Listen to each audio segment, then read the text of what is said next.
प्रधानमंत्री नरेंद्र मोदी के मन की बात कार्यक्रम के उपरांत सीएम धामी ने छात्रों को किया संबोधित। राजधानी देहरादून के डीएवी कॉलेज में मन की बात के बाद किया संबोधित। मन की बात कार्यक्रम में प्रधानमंत्री नरेंद्र मोदी ने किया नैनीताल का जिक्र। नैनीताल के युवाओं द्वारा शुरू की गई घोड़ा लाइब्रेरी का किया जिक्र। अभूतपूर्व कार्य की प्रशंसा की। सीएम धामी नेताजी सुभाष चंद्र बोस छात्रावास का किया शिलान्यास। बच्चों के लिए गुणवत्तापूर्ण शिक्षा होगी सुनिश्चित। सीएम धामी ने डीएवी कॉलेज की स्मार्ट लाइब्रेरी स्थापना के अंतर्गत संचालित किए जा रहे कार्यों का किया शुभारंभ। नारी शक्ति बंधन अधिनियम पर हस्ताक्षर अभियान का किया शुभारंभ।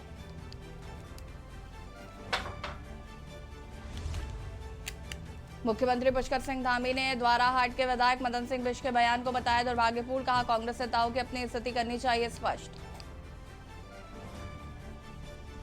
फिल्म अभिनेत्री कृति सनन ने सीएम धामी से की मुलाकात। कहा यहाँ शूटिंग को लेकर हूँ बहुत उत्साह है। धामी ने कृति सनन को फिल्म की सफलता के लिए दी शुभकामनाएं।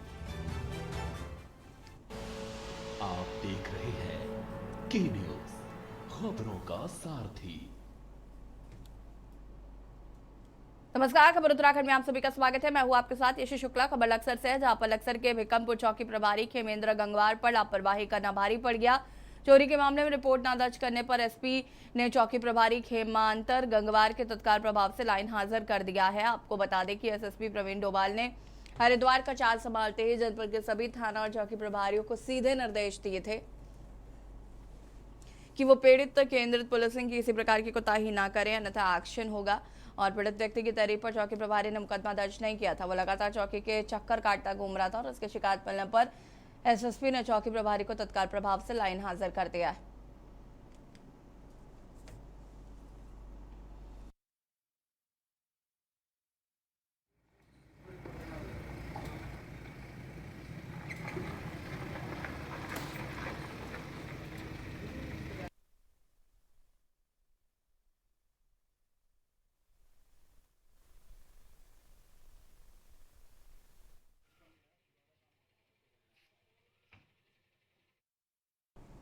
खबर उत्तरकाशी के नगर पालिका बड़कोट से है, जहां शनिवार की शाम को करीब 1 किलोमीटर से अधिक लंबा जाम देखने को मिला है, जिसमें कई बड़े अधिकारी जाम में फंसे हुए हैं। पुरानी तहसील से लेकर इंटर कॉलेज तक ये देखने को मिला, जिसके चलते स्थानीय लोगों और श्रद्धालुओं को काफी परेशानियों का सामना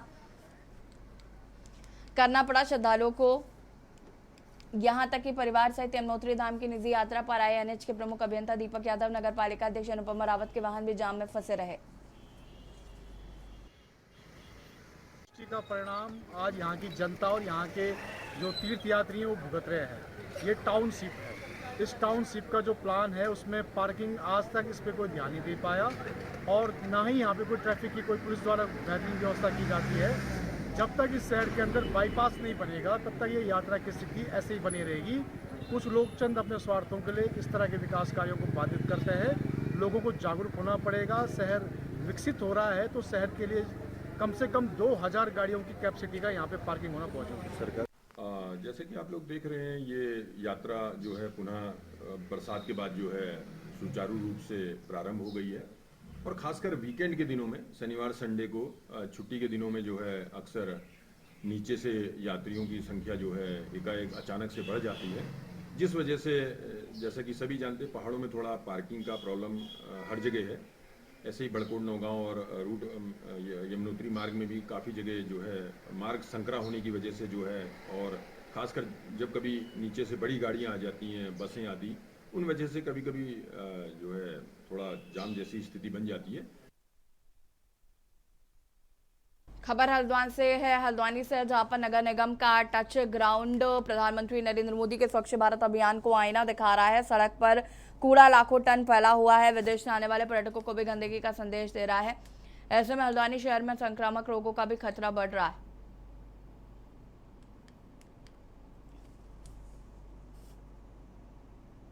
बड़े बड़े वादे किए जाते, बड़ी बड़ी वादे किए जाते हैं, लेकिन वो धरातल में क्या है मैं आज आपको दिखाता हूँ। जिस प्रकार से हल्द्वानी के जो टर्किंग ग्राउंड है क्या इसकी स्थिति है, देख सकते किस प्रकार से ये नेशनल हाईवे पे कूड़ा पड़ा है। कूड़े हटाने का काम तो चल रहा है, लेकिन ये रोडों में कूड़ा पड़ा, नगर निगम की गाड़ी जो है लगातार ये कूड़ा फेंका जा रहा है। जो नगर निगम के जो अधिकारी है वो कहीं ना कहीं कुंभकर्ण की नींद सोए हैं।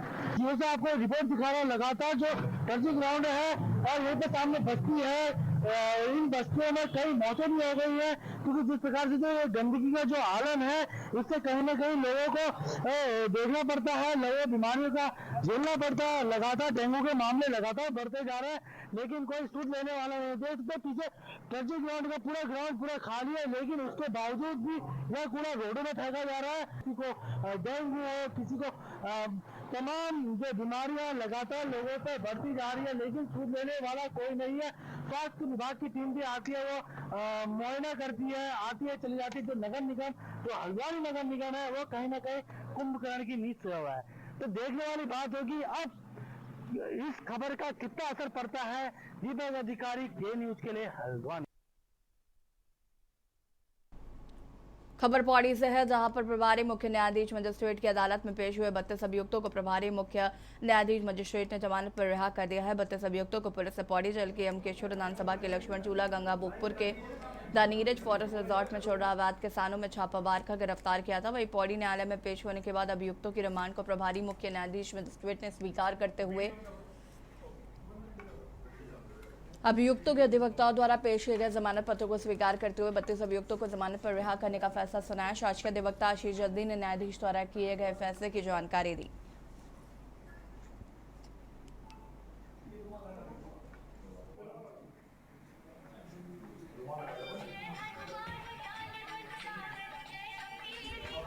थाना लक्ष्मण झूला में धारा 29/23, धारा 4/5 जुआ अधिनियम में 32 अभियुक्तों को माननीय न्यायालय के समक्ष पेश किया गया और माननीय न्यायालय द्वारा उनकी रिमांड को स्वीकार किया गया।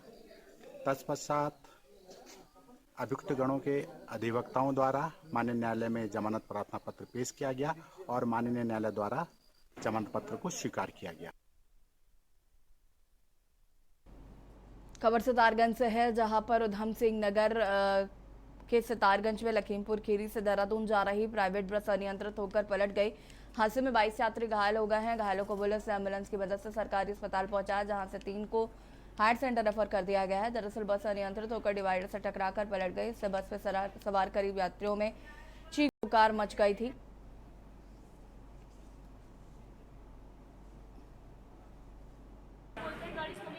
ठीक है, हमने इससे पहले उनको बोलते, उससे पहले उन्होंने तो पहले गाड़ी चलाई, काफी बदतमीजी गाड़ी चलाई, काफी तेज चला रहे थे गाड़ी। उन्होंने जैसे मोड़ी हम काफी बार बचे। लास्ट में आके जैसे उन्होंने गाड़ी कंडक्टर चेंज हो गया, एक था उसने पहले दवाई वगैरह कुछ पी, उसके बाद वो चला गया, दूसरे कंडक्टर वहाँ बैठा, उसने चलाई गाड़ी, काफी तेज गाड़ी लेके आया, उसने एकदम से गाड़ी घूमी, सीधा गाड़ी पलट गई। गाँव के पास एक बस पलटी जो लोकल बस है, शायद हरिद्वार की तरफ जा रही थी लखीमपुर की से। इसमें लगभग 30 से 32 लोग सवार थे, जिनको हम सामुदायिक स्वास्थ्य के सितारगंज में लाया गया। इसमें से अभी किसी को भी कोई पेशेंट ऐसा नहीं पाया गया जिसको बहुत ज़्यादा मेजर इंजरी हो, सबको माइनर इंजरी है। सबको फर्स्ट एड देके अंडर ऑब्जर्वेशन CSC में ही रखा गया है। विधानसभा अध्यक्ष ऋतु खंडूड़ी भूषण ने राज्य आंदोलनकारियों को आरक्षण संबंधी विधेयक के गठित प्रचार समिति का कार्यकाल 1 माह बढ़ा दिया है। प्रवर समिति का कार्यकाल 26 सितंबर को समाप्त हो रहा था, जिसे बढ़ा दिया गया। आपको बता दें, विधानसभा के मॉनसून सत्र में सरकार ने राज्य निर्माण आंदोलनकारियों को सरकारी नौकरी में आरक्षण देने के लिए विधेयक पेश किया था, लेकिन इस विधेयक को प्रवर समिति को सौंप दिया गया था। विधानसभा अध्यक्ष ऋतु खंडूड़ी ने इसके लिए संसदीय कार्य मंत्री प्रेमचंद अग्रवाल की अध्यक्षता में प्रवर समिति का गठन किया और इस समिति को 15 दिन में विधेयक पर अपने सुझाव देने को कहा गया था, लेकिन प्रवर समिति की अभी एक ही बैठक हो पाई। ऐसे देखते हुए संसदीय कार्य मंत्री प्रेमचंद अग्रवाल ने विधानसभा अध्यक्ष से समिति का कार्यकाल 1 महीने बढ़ाने का अनुरोध किया है।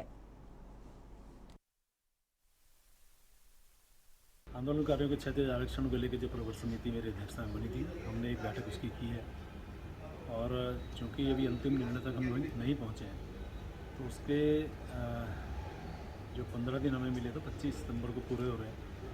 उस बीच रिपोर्ट जो हमें माननीय अध्यक्ष जी को देनी नहीं दे पाने की स्थिति में हमने माननीय अध्यक्ष जी से आग्रह किया हमें उसके लिए कुछ समय और दिया जाए, ताकि प्रवर समिति की वो बैठकें जो हमें अभी करनी है और अपना निर्णय ले सकें। तो माननीय अध्यक्ष जी को हमने आग्रह किया, जैसे उनका समय हमें मिलेगा फिर हम बैठक करेंगे और उस तदुपरांत रिपोर्ट माननीय अध्यक्ष जी को प्रेषित करेंगे। खबर बागेश्वर से है, जहां पर गणेश महोत्सव आयोजन समिति ने बागनाथ मंदिर परिसर में सांस्कृतिक संध्या में आयोजन किया, जिसमें बड़ी संख्या में मौजूद दर्शकों ने सांस्कृतिक कार्यक्रमों का आनंद उठाया। गायत्री विद्या मंदिर के बच्चों ने विघ्नहर्ता श्री गणेश पर आधारित कार्यक्रम प्रस्तुत किया। आयोजक समिति ने प्रतिभाग कर रहे बच्चों को पुरस्कृत भी किया है।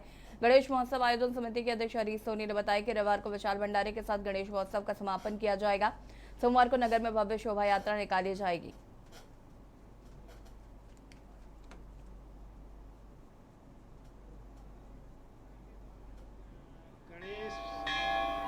उत्सव समिति द्वारा सांस्कृतिक कार्यक्रम का आयोजन किया गया था, जिसमें हमें गायत्री विद्या मंदिर द्वारा पूर्ण सहयोग दिया गया था और सारा कार्यक्रम आज का उन्हीं के नाम था। उन्हीं के स्कूल के बच्चों ने ये कार्यक्रम दिया है और कल जो है हमारा भंडारे का आयोजन है। भव्य भंडारा है कि मेरे क्षेत्रवासियों से अनुरोध है कि भंडारे में ज़्यादा से ज़्यादा संख्या में पहुंचकर गणपति जी का प्रसाद ग्रहण करें। और परसों को हमारा जो है विसर्जन होगा, नगर में भ्रमण के बाद विसर्जन किया जाएगा। और यहाँ रुकेंगे, छोटे से ब्रेक के लिए जल्द हाजिर होते हैं। आप देख रहे हैं के न्यूज, खबरों का सारथी। ब्रेक के बाद एक बार फिर से आप सभी का स्वागत है। प्रधानमंत्री नरेंद्र मोदी के मन की बात का 105वां एपिसोड मुख्यमंत्री पुष्कर सिंह धामी ने राजधानी के डीवीपीजी कॉलेज के सभागार में छात्रों के साथ सुना। एपिसोड की शुरुआत में प्रधानमंत्री नरेंद्र मोदी ने दिल्ली में हाल ही में आयोजित हुई G20 समिट का जिक्र किया। नरेंद्र मोदी ने मन की बात कार्यक्रम डीएवी कॉलेज के सभागार में बीजेपी के करणपुर नगर मंडल ने आयोजित किया था।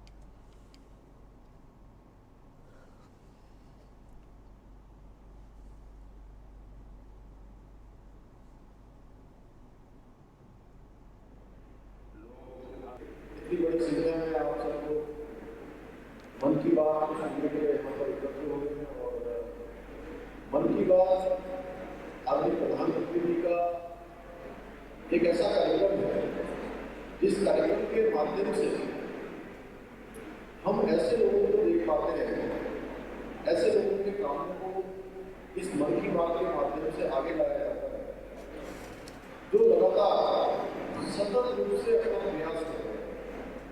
बहुत सामान्य जिंदगी जी रहे हैं, सामान्य स्थिति और सामान्य परिस्थिति में वो असाधारण काम तो कर रहे हैं, लेकिन उनको रिकॉग्नाइजेशन मिलना चाहिए, वो नहीं मिला था। उन सबको आदरणीय प्रधानमंत्री ने हर मन की बात में किसी न किसी माध्यम से, जैसे आप देख रहे हैं उत्तराखंड के जो नैनीताल में हमारे कुछ स्टूडेंट्स थे, कुछ शिक्षक थे, मिलकर घोड़ा लाइन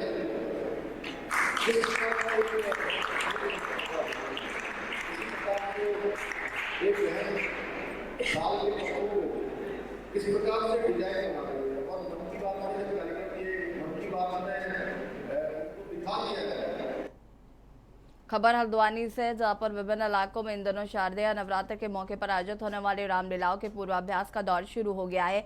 हल्द्वानी के ऊंचा पुल की सबसे पुरानी रामलीला में स्थानीय कलाकार तालीम ले रहे हैं। पहले नवरात्रि से शुरू होने वाले इस रामलीला के सभी पात्र इन दोनों पूर्वाभ्यास में जुट गए हैं और पिछले 50 सालों से लगातार आयोजित हो रही ऊंचा पुल की रामलीला का अपना इतिहास रहा है।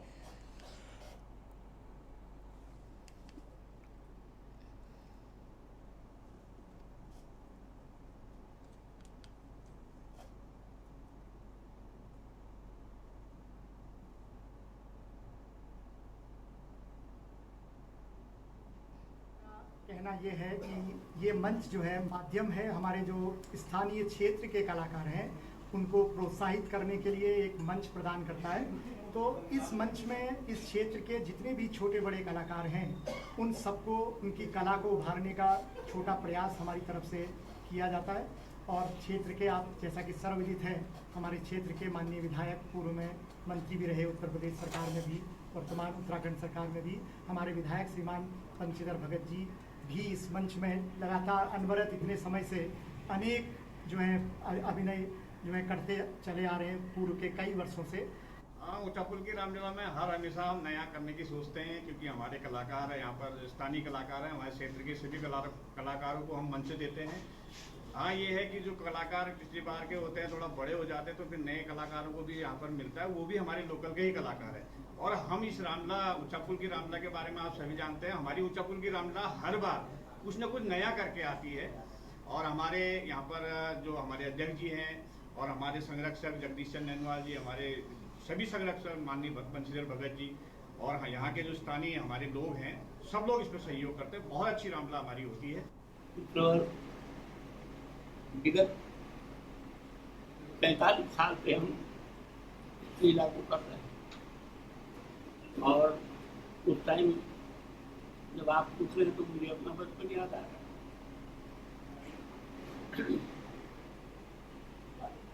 आज जितने भी पात्र यहाँ हैं जो सयाने हो गए हैं, वो मेरे सामने बच्चे थे और मैं उनकी सेवा पूरा करते रहा हूँ इस रामलीला के मंचन के बीच में। खबर उड़गी से, जहां पर मंगलौर कोतवाली क्षेत्र के लिब्बरहेड़ी ग्राम में करीब 2 माह पूर्व झगड़े में इंसाफ न मिलने पर उत्तराखंड पुलिस के जवान की पत्नी ने पत्रकार वार्ता कर मीडिया से इंसाफ दिलाने की गुहार लगाई है। पीड़िता ने बताया कि करीब 2 माह पूर्व गांव के ही कुछ लोगों ने उनके घर पर आकर लाठी डंडों से लैस मेरे पति के साथ जमकर मारपीट की थी। उन्होंने आरोप लगाया कि पुलिस से शिकायत के बाद महानिदेशक और हरिद्वार वरिष्ठ पुलिस अधीक्षक से भी की गई, कोई ठोस कार्रवाई नहीं हो पाई।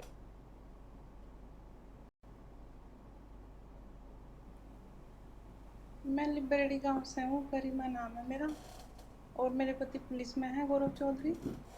हमारे साथ झगड़ा हुआ, गांव के कुछ लोग थे, हर्षवर्धन राठी, आर्यवीर राठी उनका लड़का और नितिन राठी और सर सुधीर चौधरी, इन सब ने मारपीट की हमारे घर पे आके। और हमारे यहाँ रिश्तेदार आए हुए थे, उनके साथ भी मारपीट की। उनका जो मेरे नंदोई आ रहे थे उनके साथ थे, उनका सिर फोड़ दिया, हमारा बहुत नुकसान करा, गाड़ी तोड़ दी, ट्रैक्टर तोड़ दिया।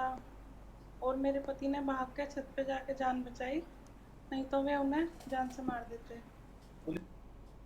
बुलेटिन में इतना ही। देखते रहिए के न्यूज़ इंडिया। नमस्कार। आप देख रहे हैं के न्यूज़, खबरों का सारथी।